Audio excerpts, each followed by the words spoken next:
So openness in education and the future of education. Open is a word that has a lot of different meanings, and education has several as well. So let's just start very quickly by getting some terms out of the way before we move on with the talk. For over a decade now, open in this educational context has been an adjective that's been used to describe different educational artifacts, things like textbooks, things like resources, things like courseware. And so used in this way, openness is really talking about teaching materials that are freely shared and that come with permissions to engage in what I call the 4R activities. Those activities being reuse, redistribution, revision, and remixing. So while the nouns differ from each other in what we're talking about when we talk about open content or open educational resources or open textbooks, the operationalizing actions that go with each of those uses of the word open are the same. It's really about sharing and about being generous with other people and about giving. Whether you're sharing your course content or even moving over into the realm of open source software, sharing your source code, openness is really about being generous. It's about overcoming the inner 2-year-old in you that screams, mine, mine! You know, it's mine. I want to keep it. I don't want you to have it. Unfortunately, and I expect we'll hear more about this from Larry, law and policy are increasingly enabling us in our fit throwing, letting us scream mine ever more loudly, letting us throw ever larger fits, and giving us bigger toys to hit each other with. Even worse, there's this whispering in our ear that says, it's okay, everybody's selfish. People sue each other all the time. And you can do these things. That's acceptable behavior. It's legal. This is not a good situation. We as educators are not immune either. You can see this kind of thinking in your colleagues down the hall, maybe in your administration. It's not completely pervasive, but these ideas that it's okay to be selfish, it's okay to sue people, are unfortunately common. So what is the role of openness, having given that term a little definition, in education? I think this question is actually really, really insidious because it implies there could be a large role for openness in education, there could be a small role, could be a primary role, you might not need it at all. When in fact, I want to argue that openness is really the only means of doing education. You can't talk about education without talking about openness. If there's no sharing, if I'm not sharing what I know, if I'm not giving you feedback, if I'm not engaging in this give and take with you, there is no education. Education is inherently an enterprise of openness and sharing and generosity. So we would say, or I would argue, that education properly considered is this relationship of sharing between two or more people. And so in the definition of openness and in the definition of education, we see this common theme of sharing. And we say that the successful educators, that teachers who are the best teachers, are the ones who share the most completely with the most students. Right? That's our definition of what a successful educator is. So how is it that new media and technology are affecting education or openness or our ability to share? There are great opportunities here, and just let me talk about one of them very briefly. Expertise, in other words, the things that we know, the things we know how to do, the attitudes we have in terms of ethical behavior, things like that, are non-rivalrous, or in other words, they're not competitive. I can give some of my expertise to you without giving it away. I can share that with you without losing it. And you probably know this rather famous quote by Jefferson, that he who receives ideas from me receives instruction himself without lessening mine, the same way I can light his candle without the fire of my candle being taken away from me. It's a good thing that teaching works this way. Otherwise, teachers would all be like honeybees who can sting one time and then die. You teach someone and then you wouldn't know anything anymore. And that would be a problem for the advance of society and civilization. So knowledge has a special property that you can give it without giving it away. You can share your expertise. You can share of yourself without losing part of yourself. It's very important. Expressions of our expertise, however, are different, like expertise that you put outside yourself and capture in a book. So if volume 5 is off the shelf and is missing, I have to wait for it to come back before I'm able to gain access to that expression of your expertise. Well, I should say expressions really aren't different now. We've been talking about new media and technology, and digital expressions of expertise are non-rivalrous themselves. So Larry's book, Free Culture, while if you want to read the printed version of it and it's missing from the shelf, you have to wait, everyone in this room could go to the website and read the online version of the book at the same time. When that knowledge or that expertise is expressed in a digital way, it no longer is a resource we have to compete for access to. This advance in our ability to give without giving away is almost, to me, it's indescribable. I mean, I'm a faculty member, so I'll ramble on for several minutes, but I can't really accurately describe how important it is. It's the first time in human history that we find that both expertise and the expressions of expertise are able to be given without being given away.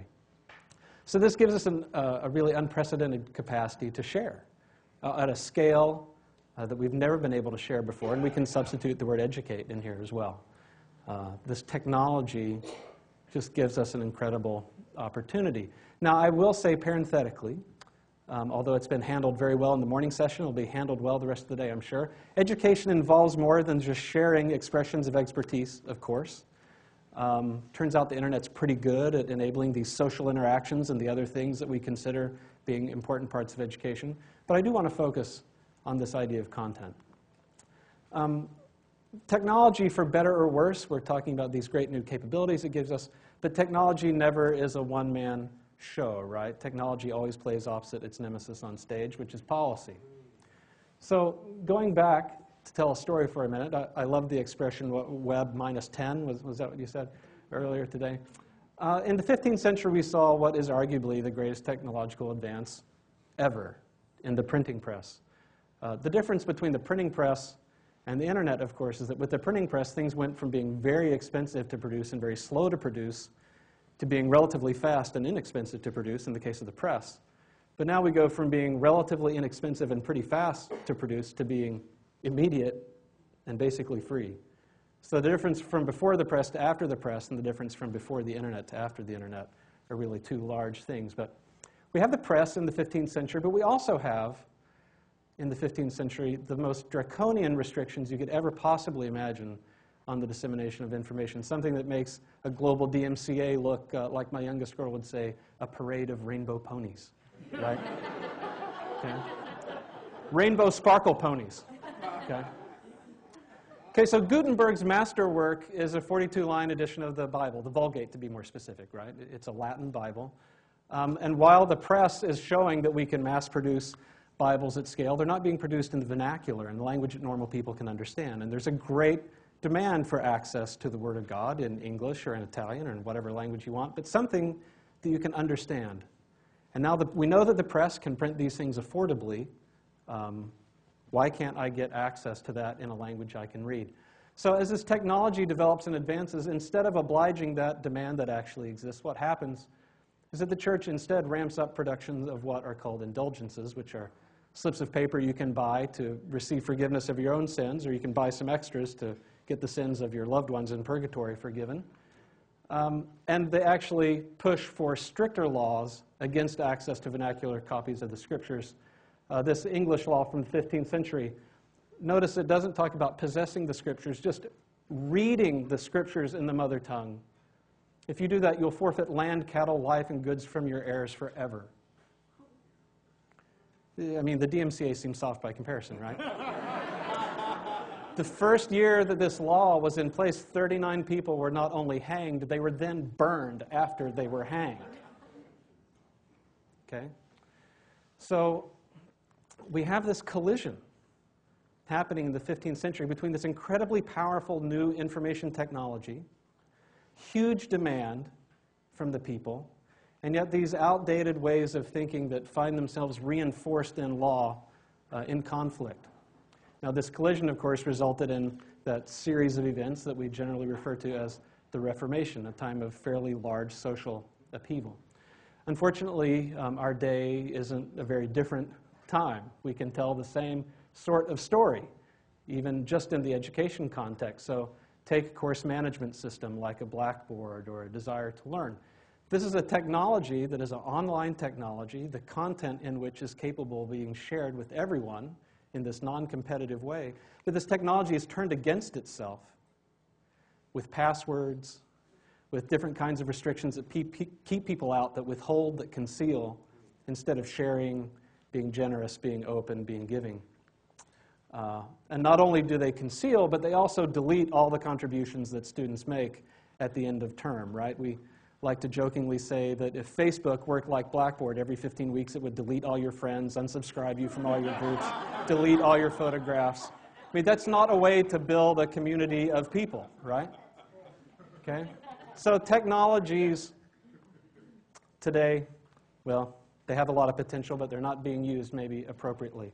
In 2008, we had this case of a professor at a university in the southern part of the United States who filed a lawsuit in which he claimed copyright of his lectures, and because they were copyrighted, all the people taking notes in his class were creating derivative works of his copyrighted material, and that as the owner of the original, he had the right to control how those were used. Why are you in education? You know, I mean, it really makes me wonder, can those students ever become a professor? I mean, if I stood up to teach, wouldn't that be a public performance of some derivative of his copyrighted work? Right? Or what if I took a job and actually applied the skills I had learned in his class? If someone observed me, could they reverse engineer what, he had taught me? It's an outdated way of thinking.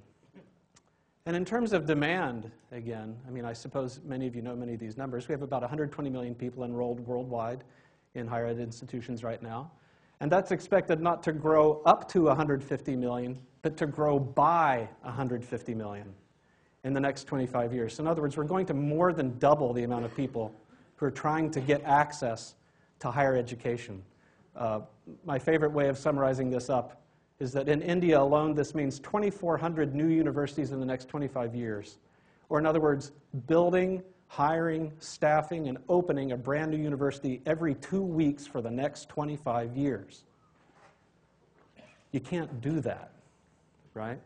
So again, 500 years later, we have this collision between this powerful new media in terms of the internet, this ravenous demand for access to higher education, and these outdated ways of thinking about protecting my intellectual property, which is my copyrighted material, which is just a culture of withholding and not a culture of generosity or of sharing or of giving. Now, if that all sounds familiar, it's because I talked about it about 3 minutes ago. Okay? Education is right on the rickety edge of its own reformation. If you've seen Anya's book, which is forthcoming, this DIY university, she talks about the cost side of this. But we're at a troubling point, and it all hinges, it all comes back to this idea of openness. Openness is what is missing. So, as we stop and look at ourselves and we spend some time introspecting, we think about this great new technology that we've been blessed with 500 years later. Now, have we learned the lesson of 500 years ago? As we take this technology and this opportunity to share on this scale, will we use it to be more open?